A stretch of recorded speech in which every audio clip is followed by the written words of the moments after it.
Angel's astronaut dies in house blaze. Note claims humanity must be warned. I'm wondering if this someone is the one that's making the vitamins, the lithium. I'm being as clear as mud. Clear as mud. I can see right through you, transparent as ever.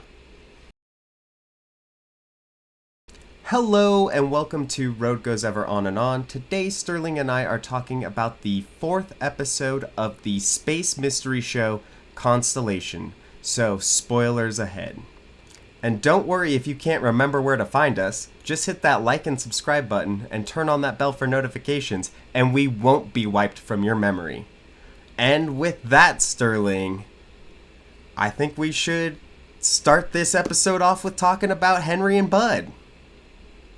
There is some crazy stuff going on, and so my wife said that she thought the Henry thing was like too early of a reveal, which I disagreed with because they showed the two different versions in the opening credits, so I think they've got plenty more. It's almost like they let us think that we know what the game is, and this episode feels like it's very different. And a big part of that is him, because I am not 100% what's going on with him. You know, we saw in towards the end when she went back into the ESA and she sees one of them. She sees Bud at the desk. Yes. But then she sees Henry at the desk. But then at the end, she sees Bud again at the desk. And how did you know that it was Bud and Henry that she saw? The glasses. Yep, that's glasses. But it did seem like they are communicating to each other. It does. I don't know if it and so here's an interesting thing. So it does seem that like there may be two versions of certain astronauts that have gone into space. Like there might be a different Paul Lancaster, there might be a different Joe, there might be a different Irina. Mm-hmm. There might be all these different versions of these people, except it does seem like all those other ones, their counterpart has died. And Bud and Henry seems like the only one where their counterpart hasn't died. And so I don't know if because they're both alive and in different states, like kind of what Bud is or Henry's looking for as he's viewing the one particle in two states, he could be the one particle and have two states. That's. I was wondering the same thing. It does seem, and I think my wife first kind of brought that up to me. You know, she mentioned that it seems like the counterparts are dead except for him. And I was wondering why he might be an exception. He does make a big deal about the fact that his name is Bud. Mm-hmm. Is it, and I was just thinking about this, is it possible that in his world, they literally are brothers? And Bud is different from Henry. And maybe Henry actually is dead in the other one? So maybe I don't know how Bud would be able to communicate to Henry and vice versa. But there's something it definitely seems like we either don't completely understand the rules or there's something like a piece of the picture we're missing that will help us to kind of understand things a little bit better. It did seem that like when she had seen Bud and Henry at the ESA, that they were talking to each other not through like a computer, but through like a reflection, like almost right. Like Henry might be a little cuckoo, talking to Bud, or not saying that he is cuckoo, but just that might be perceived as being a little crazy the way he can communicate with Bud. But he knows all of this is going on. Like, he has all of those clippings of everything that's happened with other astronauts. He talked with Joe about, things he's heard about, people smelling burnt toast, a person hearing a dog. somebody whose son drowned, and then later he heard his son's voice and he realized he was going into a nosedive. All of those newspaper clippings were wild. One of them I thought was really interesting. I think it's the Canadian astronaut that attempted murder. And she had I a different identity, right? Like she came back and she said that I have. I bet it's like Bud, where she's like, "This isn't my name," Right. and that probably wasn't her family. It either was Oh. like it literally might not have been her family, or it could have been like what Joe's going through, where it's like these people aren't quite who I know, enough so that you're like, this isn't right. And on one of those newspaper clippings said the Soyuz 7 crew who saw angels, and later on it said Soviet cosmonauts, and in quotes, we all saw them. So like all of them are kind of agreeing with that. Then there was the clip about the Canadian astronaut on trial, assumed false identity before attempting murder of ex-husband and new family. This was the one I thought was interesting. Angel's astronaut dies in house blaze. Suicide note claims humanity must be warned. Oh. Yeah. Interesting. Yeah. So it seems like people that go up there start experiencing other realities. I don't know exactly how to describe this because I don't know exactly what's going on, but like they start having those issues. And Henry seems to know about that, and he knows about the drug. And Right. I wonder, do you think he wanted her to see that? Like he wrote that on the board and then he walked by it, which to me, like when he was talking with her, which to me kind of brings your attention to it. Like he's like, "Hey, you want to see my machine, the Cal?" He's got nothing to show her, Right. you I know? I don't know And if then that starts like was. asking her questions. I'm not sure if that was his actual intention because she didn't find out about the lithium until she went to speak with the therapist that gave her the lithium, even though she had already been taking lithium disguised as the vitamins. But that's the thing. So he sees her with the pills and he's like, "Hey, I'm interested in your work." And then he's like, "You want to see what I'm doing?" And he has written Hmm. it's kind of interesting, and I very much wonder what his intentions are and And what Bud's intentions are. right, well, and Bud seems unhinged. Bud does seem unhinged, but also like he doesn't quite seem unhinged. Like I know he pushed the guy off, and that's pretty unhinged. But I think he's just feels like he's in this weird trapped place that he just doesn't belong, and he's trying to get out. Like what was interesting with Bud was his conversation that he of who he called. It's maybe Yes, his daughter, yes, and he says, I think he says it's Papa, but it could just be a right. code Yeah, name. Could be a code name. And it seems like he's trying to get someone. in the credits, it did credit somebody as playing Connie Caldera. So I Okay. do think he was talking with a Caldera that was probably his daughter, and she did seem concerned about his mental health. Like the stuff is in your head, you just gotta take your pills. Well, but she was very kind of dismissive about it. Like, she was just like, it's an illness. Like, you just need to take your required prescription and just let it go. Just like, if you're having an Right. episode, deal with it. But, he obviously seems adamant that he's not having an episode, but it seems like he's after someone.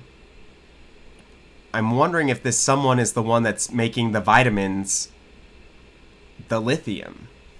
Mmm.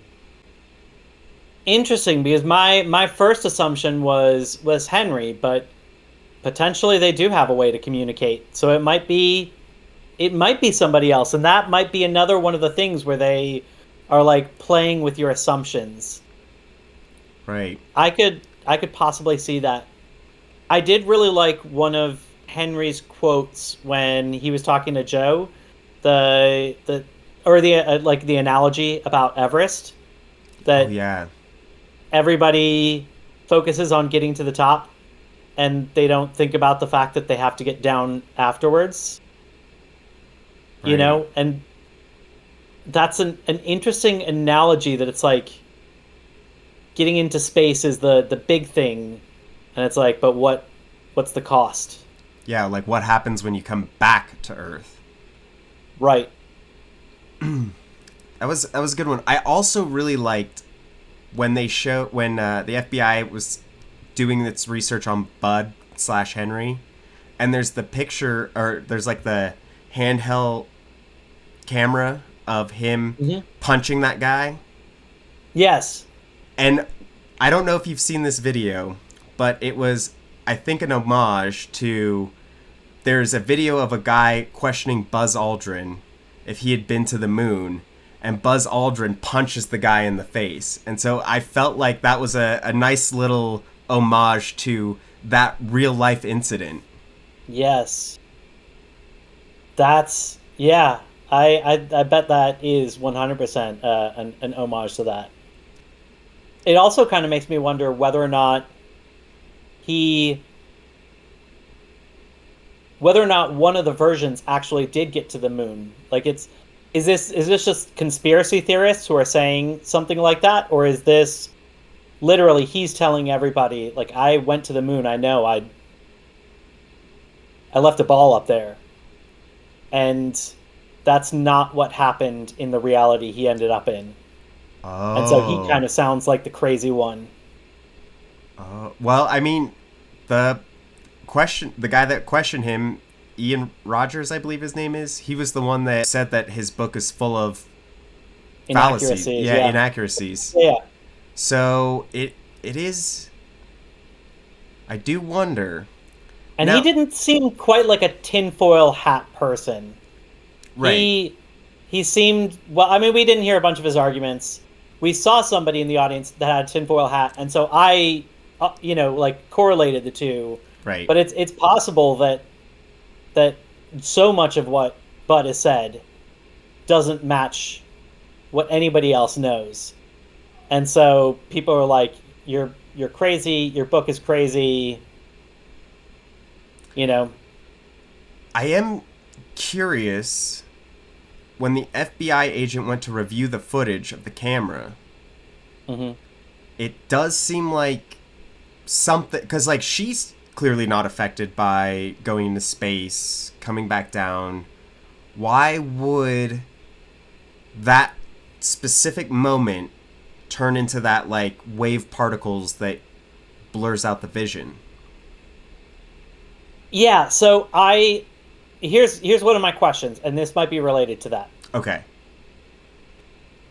The next morning, Bud went to Ian's room. He wanted to talk to him. Yes. Was Bud blacked out, and so he just literally doesn't remember killing Ian? Or is this a moment, like, can they occasionally cross bodies, or like do realities shift, or like it's very weird to me. He didn't seem blacked out drunk. Like I mean, obviously he did pass out in a in a Spa. public spot. Yeah. Yeah. But at the same time, it didn't seem so blacked out that he wouldn't remember something that horrific. But maybe I'm wrong. Unless there is a third option. He saw the police, walking as he went through the spa, and kind of figured, okay, they're going to be looking for his body. I'm going to go try to attempt to talk to him, and, that would almost like cover his bases, if he's Yeah. maybe. Yeah. Like, oh, I couldn't Um, have killed him. I thought he was alive. I went to go talk right. to his thing. Like, he didn't put up a huge fight when he was like, oh, nope, talk to him later. So maybe. It seemed like, to me, it seemed like a pretty honest act. It didn't seem like he was scheming, but I could be wrong about that. So I do wonder. And so, like, maybe that, like, what we saw on the CCT footage was like the moment that something happened that might be something he wouldn't remember because it wasn't necessarily him. I mean, we did see that Joe lost a chunk of time, Oh, yeah, on the space in station. space. Right, So, like, what happens to you when you lose that chunk of time? right. We also don't know when this is taking place for Bud. Because it does seem like we saw Bud and Henry talking to each other, and it doesn't seem Hmm? like, you know, Bud was going through that moment, on the ship. So is what's happening to Bud something that happened before or happened after? Like, we don't know if these timelines line up. Right. It's it's confusing, but I'm hooked and I'm very interested in seeing what kind of comes next.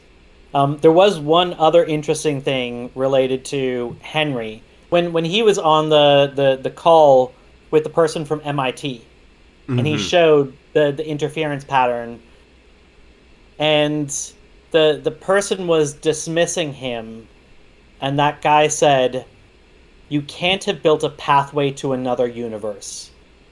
Right. Yeah, I did hear that as well. Do we think that these are separate universes? I don't. I have some. It's hard for me to talk about this until I get to some other parts. So we'll kind of get to this because I don't know if it's quite that clear or if it's much muddier, if that makes any sense. Oh, it makes sense. It, that's I'm being as clear as mud. Clear as mud. I can see right through you, transparent as ever. Yeah, yeah, yeah. Well, I think that this is a good time to switch to Joe and her family. Yeah, this so I think that I had kind of had this idea that Joe might be dead, like the other Joe might be dead, and I think it's pretty safe to say that in this one. Yeah, so I think it is definitely confirmed that she's dead, and that the interesting thing that there is a connection between the two Joes. Like this Joe is seeming to notice the injury that her other Joe got. Mm-hmm. Like she keeps touching her eye, and we saw that flash of the other Joe bandaged with like serious head trauma. Yeah. I think that she's like connected. She can feel the trauma that happened to her other Joe.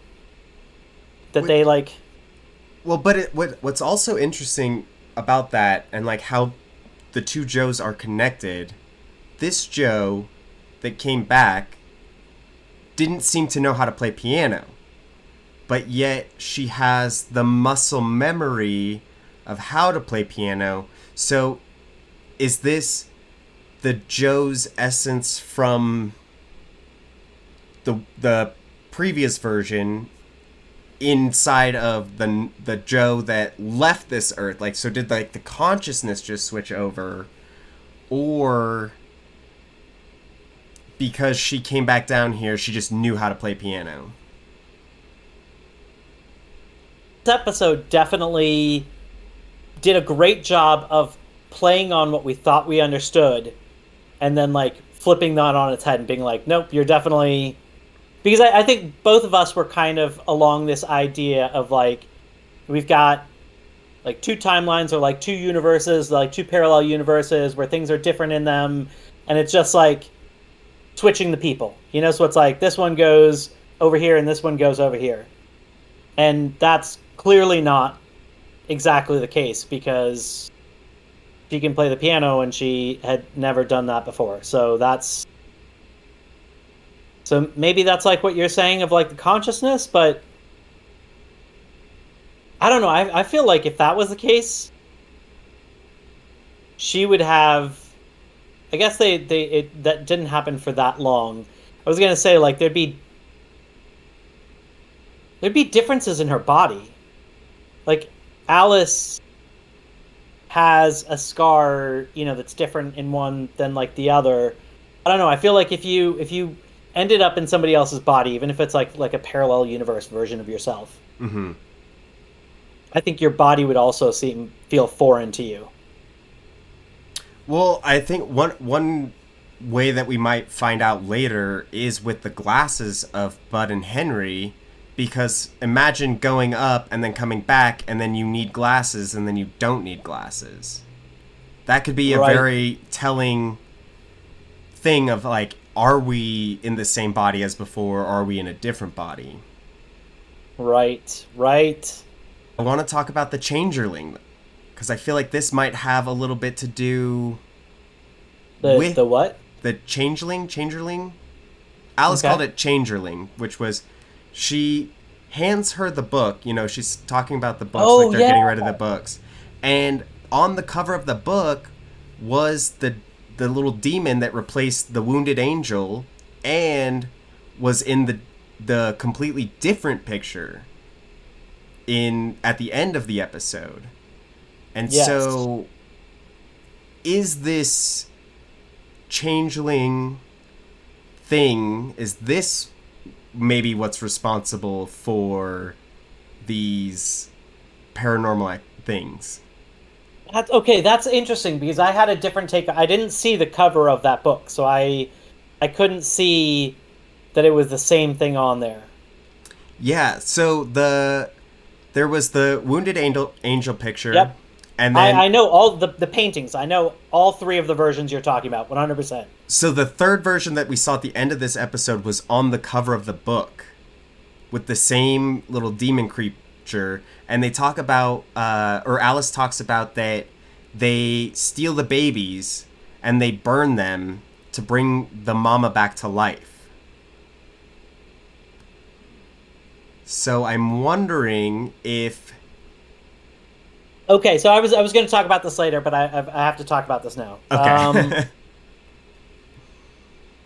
Okay, so we mentioned the first painting, The Wounded Angel by Hugo Simberg, a symbolist painter who doesn't describe his work, so it's kind of up to your interpretation. We see kind of like a funky version of that, that has like this devil in it, and there's a reason I'm saying that specific word.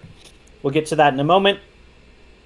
And it's everything but the devil is the same in that painting, but the devil is sitting on like the stretcher, and the devil has a pot, and the devil is looking behind it, right?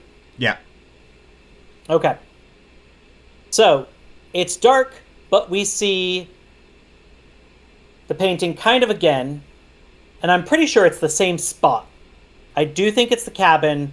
I do think it's the same spot where we've seen the two versions. And now it's different. The basically the top half of the devil is exactly the same. It's looking back. It has the pot, but it's standing up, and everything else is different.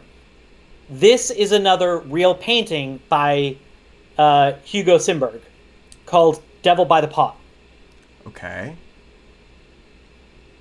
So we started with one real painting by Hugo, and we ended with a different real painting by Hugo.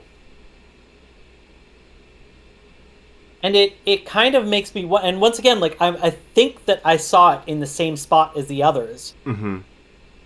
which makes me wonder if if it's not just like dichotomies and like A's and B's and ones and twos and like, just like two different versions, but that like things are in flux, that like things were moving from a state of like wounded angel to a state of devil by the pot.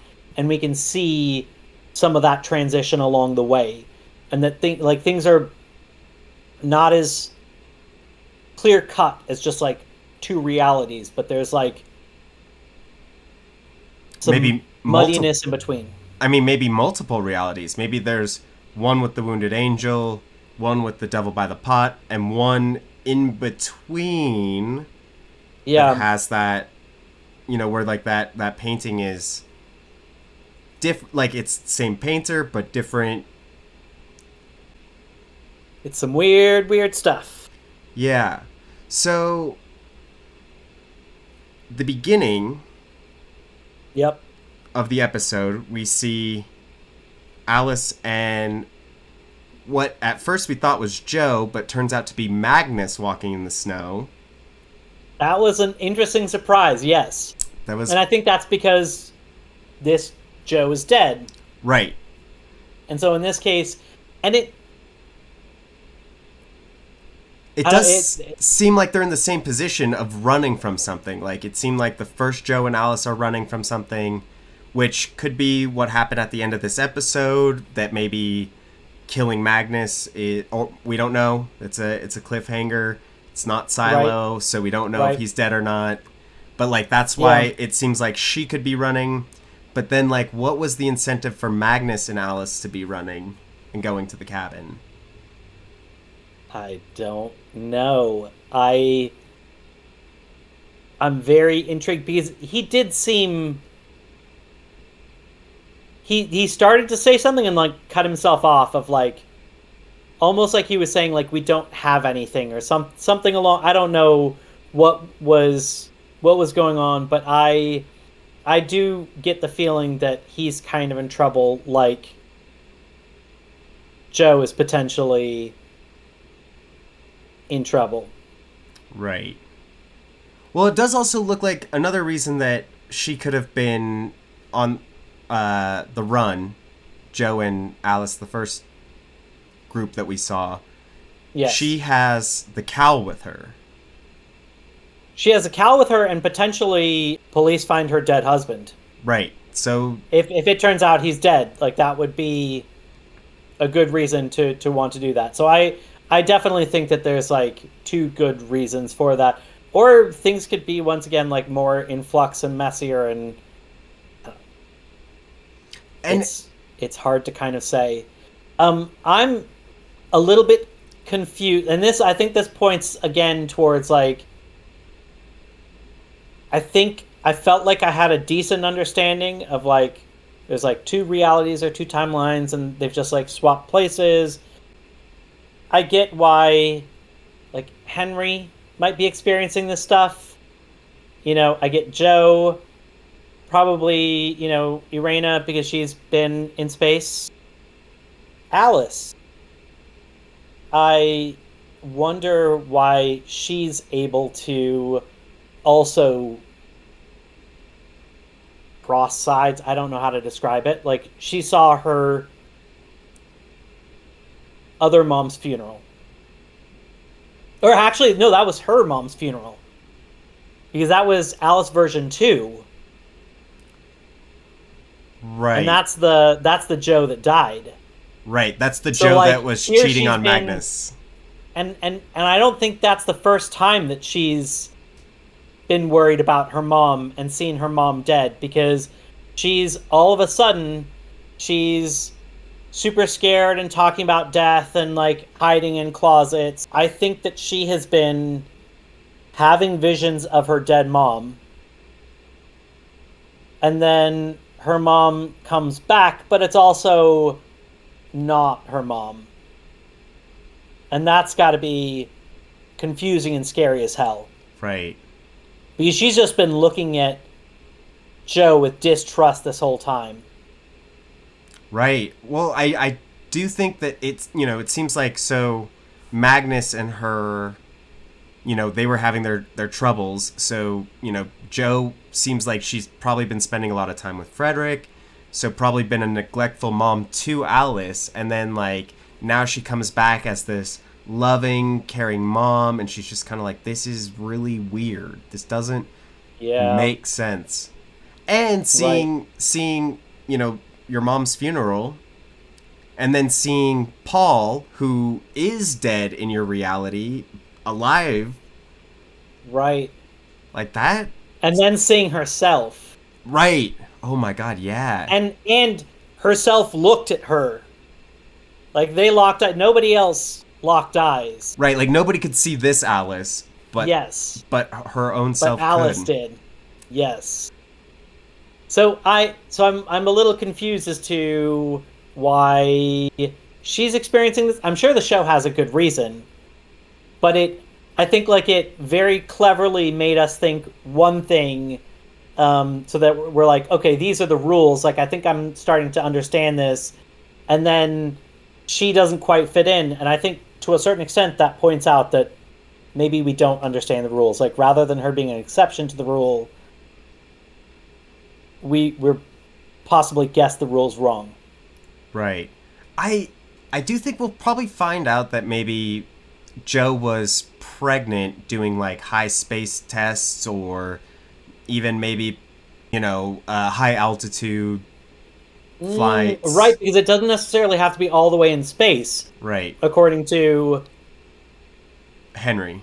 Okay, yeah, So yeah, I'm thinking maybe that's how Alice got it. She. I would assume Joe's been in this program for at least 10 years, about the okay, age of Alice. That's my theory of why she's part of it, or why she's okay. connected. I can buy that. I can buy that. Yeah. Lithium 7, and does this point towards a bigger cover up? And if so, like who even would that be? Like Right. who is actively trying to squash this? And it's an interesting cover up to be like, look, everybody who comes back has some deficiencies. Everybody needs, some vitamins. And that's an easy way to make people not think about it, that you are choosing, because people don't know they're getting the B vitamins that aren't vitamins, you know? Yeah. So it's like take the people that you know are experiencing things and give them the B. Yeah. That seems concerted. Like there is somebody with knowledge, and I'm very curious as to who that is. Like, is Jenny part of that? Is Frederick part of that? Is like who is I feel like it would have to be somebody we know. I think, there's only 8 episodes and we're halfway through. right? I think the obvious answer would be Irina, but it does seem like she is affected by this. Like she possibly seem like when we get the transmissions Transcript? Yeah. from there, and what the transcript read, it looks like her capsule blew up in flames. And so she does seem like she's part of this, but not part of the cover up. Yeah. So, do you think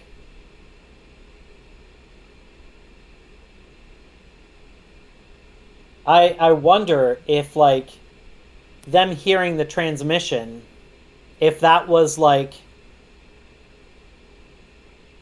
Irena was dead, maybe like coming back on re-entry or something like that. And then after the fire died down, before the capsule crashed to the earth or something like that, that's when the switch happened. And so that's why there's a cover up, is because everybody on the ground that heard those transmissions are like, you died, we heard it. Yeah. I think And then that. she, but I'm here. I mean, maybe that is part of it, and maybe she has these glimpses. Like when she came back, she was like, had these visions of her other self dying, or. But also, it does seem that like Henry does know about it, because, well, I mean, I know Henry knows about it on his own, but like he talked to Irina about her sister, and he talked about his brother, so it.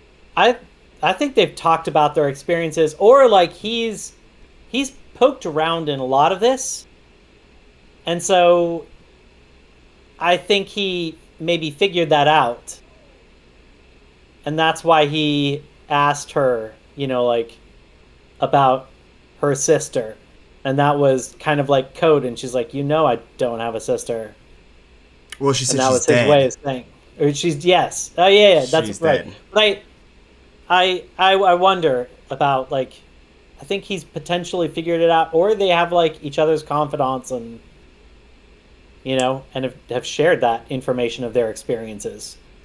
I mean, they did seem friendly. They were both having a drink together after um, Joe's apparent death, and then also when she came over for, you know, late night booty call.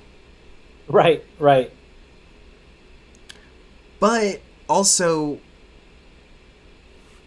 when Henry saw her as the like decomposing body, like when he was dancing with her, he saw her dead. And maybe it's Right. just because he comes from that reality and he's getting a glimpse of her, of like what that version of her looked like. I don't know. Because it doesn't seem like they were on So, the same uh, mission. yes. So let's get into like science and symbolism, because the show is interesting to me in that it is it is both scientific, but also I feel like it's playing a little bit fast and loose with this stuff, so I don't think it's like perfectly scientific. But then it's also symbolic. Like you've talked about ghosts, and we've mentioned heaven and hell. Um, so I do think that there's kind of like an interesting mix in it.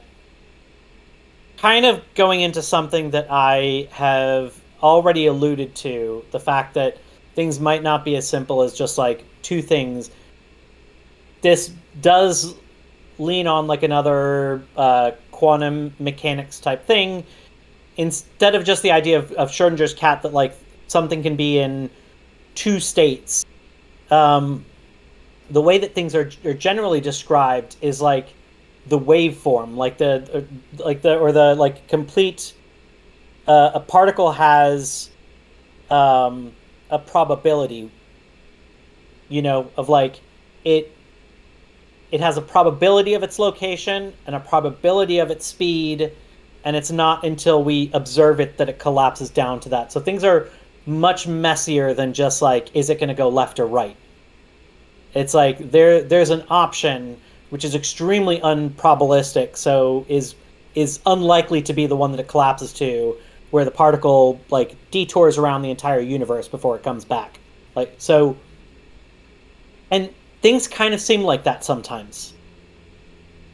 Where it's like the painting, like the piano maybe. Okay. Where it's like things are more complicated than just like A and B. Okay, so like that with the piano, she didn't know piano. Now she knows piano, but it's could be her same body from the previous one, but because she's gone over to this new universe, could be like she just I don't even necessarily know if she's gone to another universe, or it's like if things are if I don't know exactly how to describe it, but like things are not quite as simple as just like switching universes, as much as it is like a more complicated waveform that's not collapsing to like one reality until I don't know what would be the observer. But things seem much more complicated than just like A and B is the best way I can kind of describe it. I still don't understand how it affects this world. right. I also wonder about another scientific principle of like entanglement, because Ooh. that's now, so you did mention a good reason why like Alice might be able to like see these things, but I was kind of wondering whether or not certain people were entangled. So it's like Joe and Alice for some reason are entangled, and that's why like there's you know they're bouncing between each other's realities, which I understand like just goes against what I just said, but at this point I'm just like throwing stuff on the wall and seeing what sticks. I mean, so do you think that that's why like the FBI agent maybe saw that when she was watching the video, like she's entangled in this, so that she saw it, she didn't see him actually push him over the edge? Maybe I don't know. I'm just throwing out some sciencey terms to try and sound smart. I mean, you tricked me. I feel like you're a big smart guy. You got a big brain over there. Yeah. There was another thing in the classroom. The teacher said liminal and said, was kind of talking about like this like space in between. So it does feel like it's not just that it's much more complicated kind of complication. What if, like, when she talks about that liminal spot, like there's Henry who's trying to jump from universe to universe, and maybe there is that liminal universe that's the universe in between universe A and universe B that is what's creating this almost like everything's not right in this world. Like the universe A, everything's right in that world because that's how it's supposed to be. Universe B, everything's right in that world because that's how it's supposed to be. But in this in-between universe, this liminal universe, everything is distorted, everything's messed up, everything is not how it's supposed to be. And that's, we see Joe in the cabin when it has the pictures combined and she finds Alice in the cabinet. Everything is not the way it's supposed to be. And so, I don't know. But I don't think it's just like... There's also... I don't know if it's religious element to it, or there's more than just that. There's like the cosmonauts that saw angels. Right.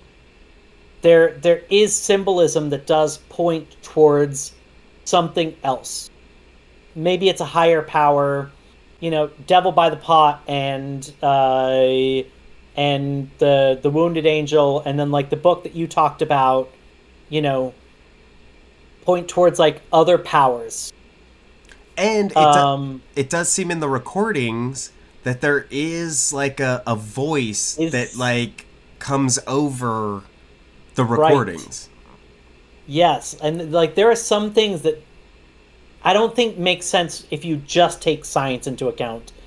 The episode was called Left Hand of God, and they played into it as this thing of when pilots have gone a certain distance, they felt something pressing down on one of the wings, and it's been called the left hand of God. But the left hand of God is also a term outside of that. And this is what I kind of found on it. God's left hand punishes and restrains. It keeps a lid on our sin and keeps us more or less in line. The policeman that pulls you over for speeding, the judge who sentences the criminal is an extension of God's left hand. With his right hand, God comforts and consoles us in Christ. So it almost seems like, are we not supposed to go into space? Is there something that is like trying to prevent that and then prevent the information that comes from up there? It's weird. Like this feels to me like it lives between two states of like, having some higher power ideas and like horror of like the unnatural, but then also like trying to give it very sciencey explanations, which And maybe that's part of trying to throw us off, is by Right. trying to explain it. I go back and forth. Like there's even part of me that's been like, is this aliens? Like, Well, yeah, I mean, I thought it was aliens from the trailer originally. I was right, thinking Invasion of the Body Snatchers.